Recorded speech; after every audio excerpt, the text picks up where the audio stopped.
Ada pertanyaan yang kerap dilontarkan terkait dengan secara khusus korban dalam lalu lintas, secara khusus ketika keramaian yang ada dalam acara mudik bersama atau acara libur bersama terkait dengan mudik di berbagai tempat di Indonesia. Pertanyaan sederhananya adalah, musibah itu berasal dari Tuhan atau karena kelalaian manusia? Jikalau kita melihat bahwa setiap musibah yang terjadi berdasarkan survei yang ada, selalu saja kerap ditemukan adanya kelalaian manusia. Adanya kelalaian manusia itu dapat terlihat dari kurangnya persiapan seseorang atau pengendara bermotor dalam mempersiapkan kendaraannya. Ketika mereka tidak mempersiapkan kendaraannya dengan baik, maka di sana ada banyak hal. Ada masalah pecah ban, ada masalah-masalah lain terkait juga dengan mesin daripada kendaraan bermotor. Namun tidak juga jarang bahwa persiapan itu terkait dari pengendara mobil itu sendiri. Artinya adalah dengan mengendarai kendaraan yang begitu lama tanpa istirahat, dan kemudian ketika kantuk menyerang, mereka tetap saja menjalankan kendaraan mereka, tidak peduli bahwa konsentrasi kewaspadaan menjadi berkurang karena kondisi yang tidak fit tersebut. Ini bisa dikatakan juga merupakan sebagai kelalaian manusia. Nah, itu kalau kita melihat dari si pengendara dan juga dari sisi kendaraan yang digunakan. Tapi bukankah kita juga melihat bahwa di dalam lalu lintas yang ada, tidak semua orang yang mengalami seperti itu.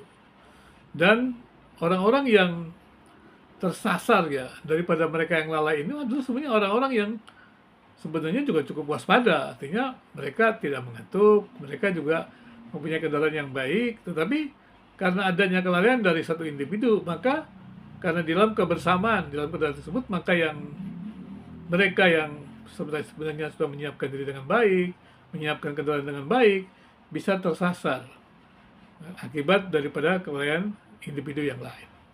Kemudian pertanyaannya adalah, kalau itu menyasar orang-orang yang sebenarnya tidak salah atau mengendarakan kendaraan dengan baik, memiliki kendaraan yang baik, tapi disasar oleh orang yang tidak waspada, tidak atau lalai, juga dengan kendaraan yang tidak baik, seperti bus dengan rem blongnya.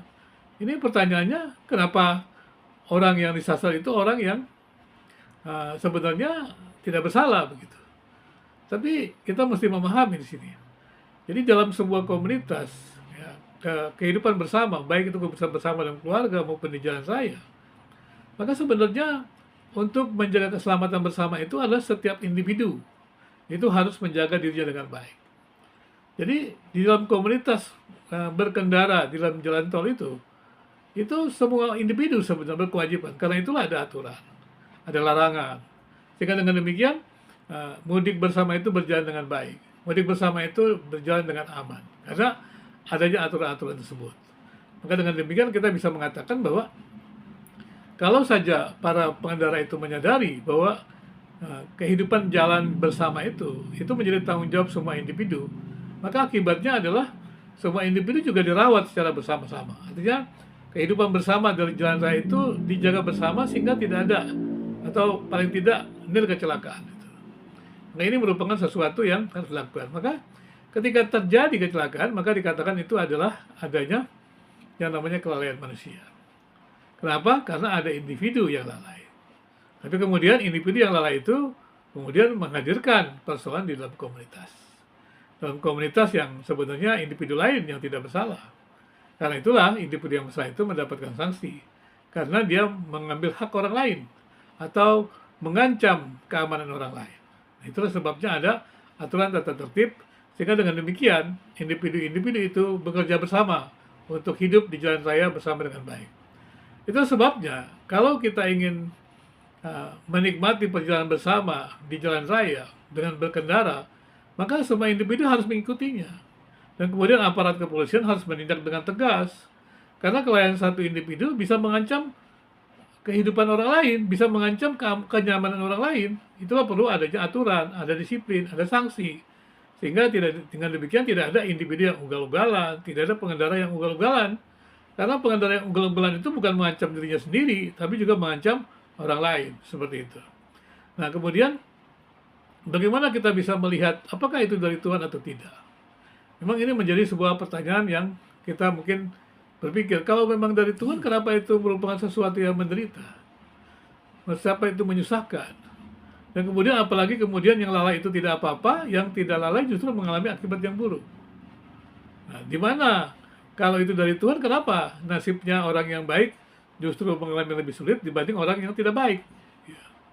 Nah, ini harus dipahami dalam konteks komunitas. Itu dalam arti kata ketertiban. Sebenarnya kalau di dalam komunitas itu ada aturan, ada ketertiban, aparat kepolisian juga bertindak tegas, maka harusnya itu menjadi kebaikan bersama. Tapi ketika aturan itu tidak ditegakkan oleh oknum yang ada atau kepolisian ada, maka akibatnya adalah ada yang ugal-ugalan, ada yang baik tersasar, ya seperti itu. Dan ini semuanya adalah sesuatu yang mestinya dihindari. Jadi dalam mudik bersama, dalam kehidupan bersama, kita harus mengetahui aturan bersama itu. Jadi kalau saya katakan apakah itu dari Tuhan atau tidak, Tuhan memang berdaulat, Tuhan memang menguasai sesuatu yang ada. Tetapi kita juga harus memahami bahwa Tuhan itu tahu segala sesuatu. Dan ketika manusia melakukan kelainan-kelainan yang ada, ya kita juga pasti tahu bahwa ada akibat-akibat yang ada. Jadi ada hukum menabur dan hukum menuai.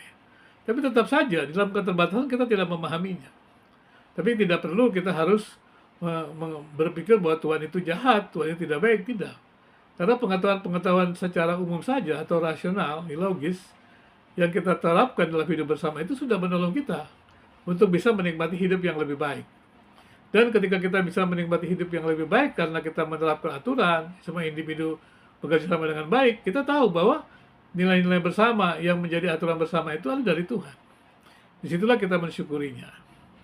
Jadi artinya adalah kalau sampai Tuhan mengizinkan ada individu kemudian menyasar yang lain dalam sebuah komunitas, itu mengakibatkan kerugian, harusnya menjadi sebuah perjuangan bersama untuk kita menegakkan aturan yang memberikan kebaikan bersama, bukan menyalahkan Tuhan.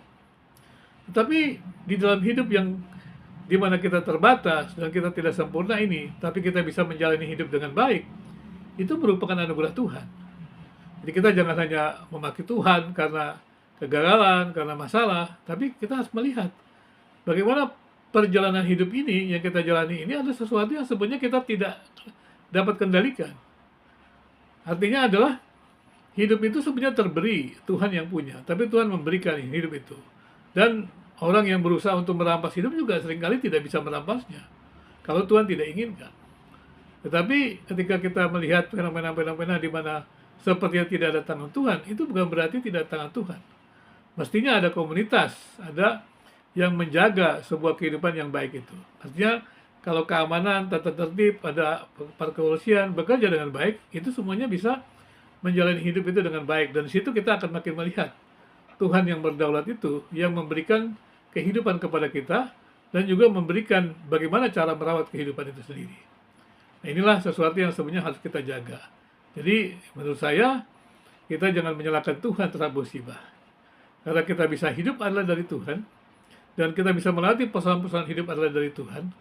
Jikalau hidup bersama kita mengalami sesuatu yang tidak baik, mestinya kita harus mengaturnya secara bersama dengan lebih baik. Karena nilai-nilai bersama itu Tuhan berikan. Maka artinya Tuhan sudah menganugerahkan kepada kita bagaimana hidup yang baik. Jikalau kita tidak menikmati hidup yang baik dalam sebuah komunitas, berarti ada yang salah dalam komunitas itu. Ada yang salah dalam setiap individu itu. Marilah kita bersama-sama membangun hidup bersama dengan lebih baik lagi untuk menghadirkan kedamaian. Sebuah kebijakan unggul di negeri ini mesti dijaga oleh aparat keamanan, polisian, supaya diterapkan dengan baik sehingga menghasilkan kebaikan bersama.